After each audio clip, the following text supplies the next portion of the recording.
અહેમદાબાદ મિત્ર ન્યૂઝની ટોપ 10 ખબરોમાં આપનું હાર્દિક સ્વાગત છે. સેવન્થ ડે સ્કૂલમાં સ્ટુડન્ટના શર્ટ પર બ્લેડ મારી બટન તોડી નાખ્યા. અમદાવાદની સેવન્થ ડે સ્કૂલ ફરી એક વખત વિવાદમાં આવી છે. સ્કૂલમાં ધોરણ 7ના વિદ્યાર્થીને 3 વિદ્યાર્થીઓએ માર મારી શર્ટના બટન તોડી નાખ્યા. વિદ્યાર્થી મોનિટર હોવાથી અને વિદ્યાર્થીઓને લાઇનમાં આવવા કહ્યું હતું, જેની અદાવત રાખી 3 વિદ્યાર્થીએ એક વિદ્યાર્થીને શર્ટ પર બ્લેડ મારી બટન તોડી નાખી માર માર્યો. મહત્વનું છે કે સેવન્થ ડે સ્કૂલનો વહીવટ સરકાર હસ્તક છે, છતાં આ પ્રકારની ઘટના બની છે.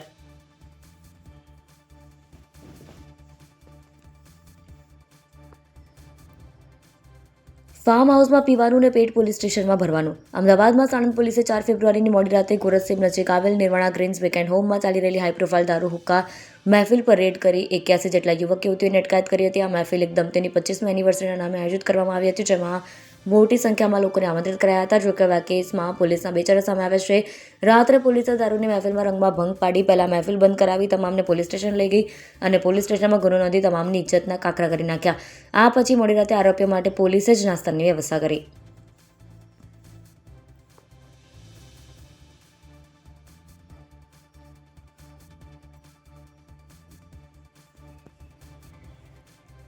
યુવક પર 3 શખ્સ તલવાર છરા લઈ તૂટી પડ્યા. અમદાવાદના બાપુનગર વિસ્તારમાં પ્રેમ સંબંધમાં એક યુવક પર 3 શખ્સે તલવાર અને છરા વડે હુમલો કર્યાના સીસીટીવી સામે આવે છે. બાપુનગરમાં 31મી તારીખે જ્યારે યુવક પોતાની મોટરસાઇકલ પર બેઠો હતો ત્યારે ધસી આવેલા 3 શખ્સ તલવાર અને છરા લઈ તૂટી પડ્યા હતા. યુવકને લોહીલુહાણ હાલતમાં સારવાર માટે ખસેડાયો હતો. પોલીસે 3 હુમલાખોર સામે ગુનો નોંધી વધુ તપાસ હાથ ધરી છે.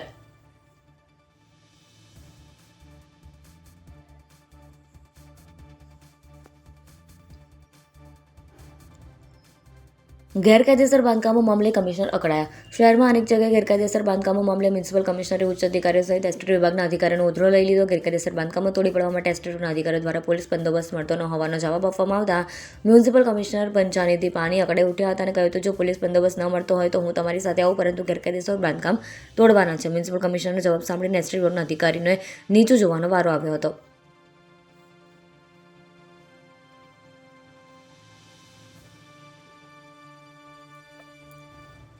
નરહરી અમીને બંધ કરાવેલા ડિવાઈડર કટને ખોલાવવા લોકો રસ્તે ઉતર્યા. અમદાવાદના એસપી રિંગ રોડ પર ઝુંડાલથી વૈષ્ણોદેવી તરફ જવાના રોડ ઉપર હોટેલ હિલોક નજીક ડિવાઈડર કટ બંધ કરી દેવામાં આવે છે. ભાજપના રાજ્યસભાના સાંસદ નરહરી અમીન દ્વારા સંકલન બેઠકમાં આ કટ બંધ કરી દેવા માટેની રજૂઆત કરવામાં આવી હતી, જેના કારણે થઈને હવે લોકોને ફરીથી જવું પડે છે.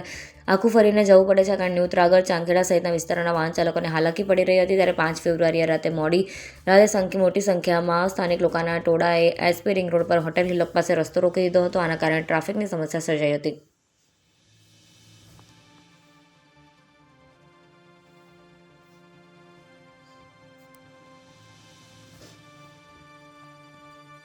એસજી હાઈવેને ડસ્ટ ફ્રી અને આઇકોનિક બનાવવા યુએન મહેતા ફાઉન્ડેશન ખર્ચ કરશે. અમદાવાદના એસજી હાઈવે રોડને મ્યુનિસિપલ કોર્પોરેશન દ્વારા નવીનીકરણ કરવામાં આવી રહ્યું છે. એસજી હાઈવેની આજુબાજુના સર્વિસ રોડ પર ટ્રી પ્લાન્ટેશન અને વોકવે સહિતની સુવિધાઓ સાથે બ્યુટિફિકેશન કરવાનું છે. એમાં પ્રથમ તબક્કામાં ઇસ્કોનથી પકવાન સુધીનો રોડ ડેવલપ કરવામાં આવી રહ્યો છે. આ રોડનો ડિઝાઇનથી લઈ બ્યુટિફિકેશન સહિતની કામગીરી યુએન મહેતા ફાઉન્ડેશનને સોંપવાનો નિર્ણય સ્ટેન્ડિંગ કમિટી દ્વારા લેવામાં આવ્યો છે. એસજી હાઈવેના આઇકોનિક રોડના ડિઝાઇનથી લઈ તમામ કન્સલ્ટિંગ વગેરે યુએન મહેતા ફાઉન્ડેશન દ્વારા ખર્ચ કરવામાં આવશે, જેનાથી મ્યુનિસિપલ કોર્પોરેશનને 20 થી 25 કરોડ રૂપિયાની બચત થશે.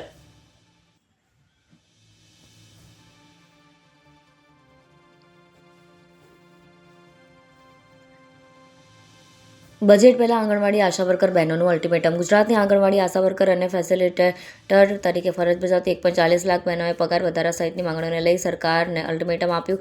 16મી ફેબ્રુઆરીના રજૂ થનારા ગુજરાતના બજેટમાં પગાર વધારાની જાહેરાત કરવામાં આવે તેવી માંગ કરવામાં આવી છે. નોંધનીય છે કે ઓગસ્ટ મહિનામાં ગુજરાત હાઈકોર્ટે પણ 6 મહિનામાં આંગણવાડી બહેનોના પગારમાં વધારો કરવા હુકમ કર્યો હતો, જેની મુદત 20મી ફેબ્રુઆરીએ પૂર્ણ થઈ રહી છે.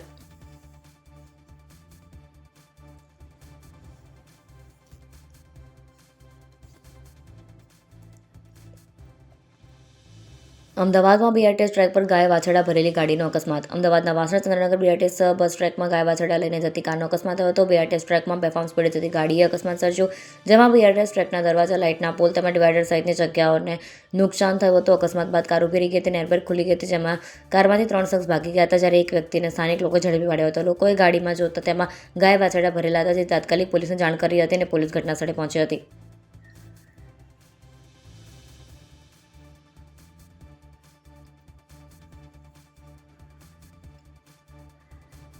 930 કરોડ સાયબર ફ્રોડ કેસ.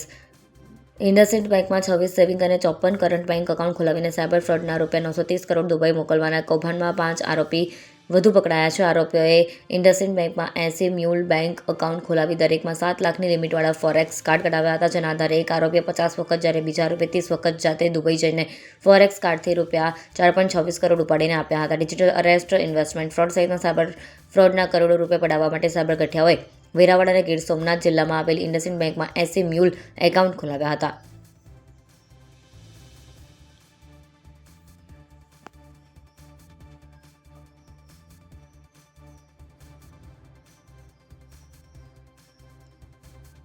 દેત્રોજમાં તલાટી મંત્રી પટાવાળા લાંચ લેતા ઝડપાયા.